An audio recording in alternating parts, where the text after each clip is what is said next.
In this video, I'm going to show you how to use XRP Cafe's Launchpad dashboard. To get to this page, you want to go to the drop down here and then go to Launchpad. Here you will find the launch guide, which gives you step-by-step instructions on how to launch a collection, as well as pricing information here. On the left, you will find your existing collections. On the right, you can create a new collection. For this video, we're gonna use an existing collection, and I also already did the upload. So now I can access the launch dashboard. At the top here, you will see the collection image, title. If you need help along the way, you can always open a ticket in our Discord. Here you can see your collection page. This is what it looks like, and then eventually a mint button is going to show here once you activate the mint. Up here you can find your collection link, which you can share with your community. At the top here we find the launch details. First we find creator, which is your wallet, then taxon, which is the number you have given your collection. So for your first collection, you might use taxon 1, your second collection, taxon 2, third collection, taxon 3, and so on. Here we have the supply, how many NFTs your collection has. Here we have the mint price for the NFTs. So I have set it to 5 XRP. Then we have the royalties that I have put on the NFTs. So if someone mints the NFT and resells it, I will earn 5% on those secondary sales. Here you can set a limit per wallet if you want to limit how many NFTs each wallet can mint. However, I have left it blank because I don't want to place any limits. Here we have the flags that your NFTs are going to have. We recommend leaving these default settings as they are. If you need more information about each of these flags, you can click here and you will find the information. Here we have the allow list menu, which I will talk about it in a little bit. Then we have the scheduling feature. This allows you to set the start date and time of when you want the mint to start. And then if you set up a start date and time, you will also need to set up an end date and time. So in this case, I have set it, I'm gonna set it for tomorrow at 10 p.m. Today is April 9, so tomorrow is April 10. And then the end date, I'm gonna set it a year from now. So the mint is gonna be open for a whole year. Next, we see the launchpad fee. So this is how much is going to cost you to launch the collection. If it is the first time that you're launching a collection with us, you will also probably see another box here that says authorize mint. So you will want to both authorize the mint and also pay for the launch so that the files that you uploaded will start processing.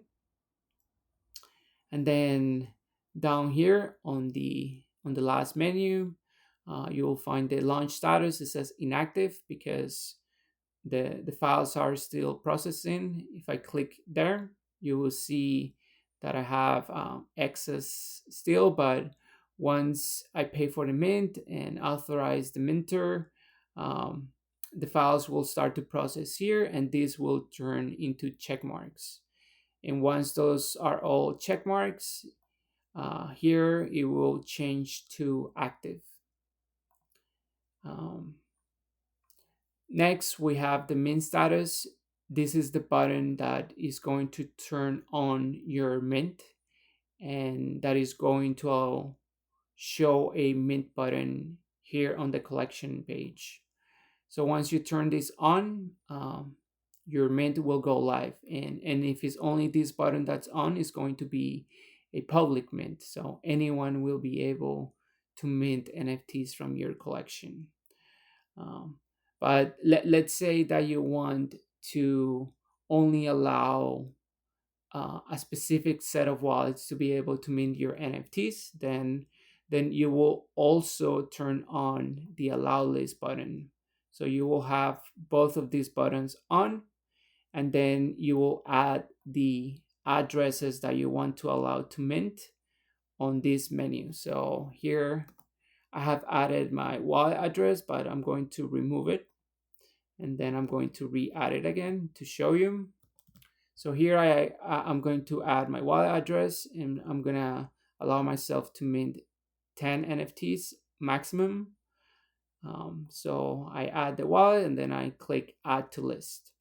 So here you can see it. You can also upload a spreadsheet. If you have, say, hundreds of addresses, so it might be easier to just upload a spreadsheet.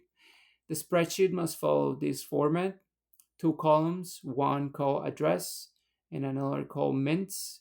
It must be they must be lowercase, exactly as they're shown here. So in this example, you have the first wallet can mint up to 16 NFTs, second wallet 16, third wallet 7 NFTs, and so on.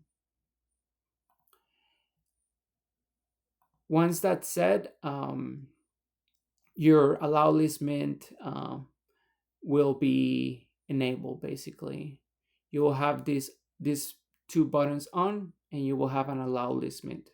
Now, if you want to turn it into a public mint, then you will turn off this button and only leave the mint status button on, and that will make it a public mint. Now, let's say you want to do a allow list free mint. You want to allow certain wallets to mint for free. So you will turn on this button as well as this button on. So you will have all three buttons on. And any wallets that are here on the allow list will be able to mint your NFTs for free. And another thing to keep in mind is if you're using an allow list, you want to keep this field here blank, so that it doesn't interfere with the limits that you're setting here. This is a global limit. So you want to leave it empty anytime that you're using an allow list.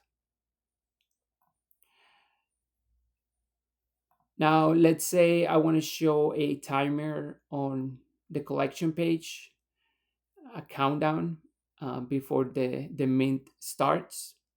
Then it will be set here on the scheduling feature. So here I have it for tomorrow at 10 p.m. And once I turn on this button here, a countdown is going to appear here.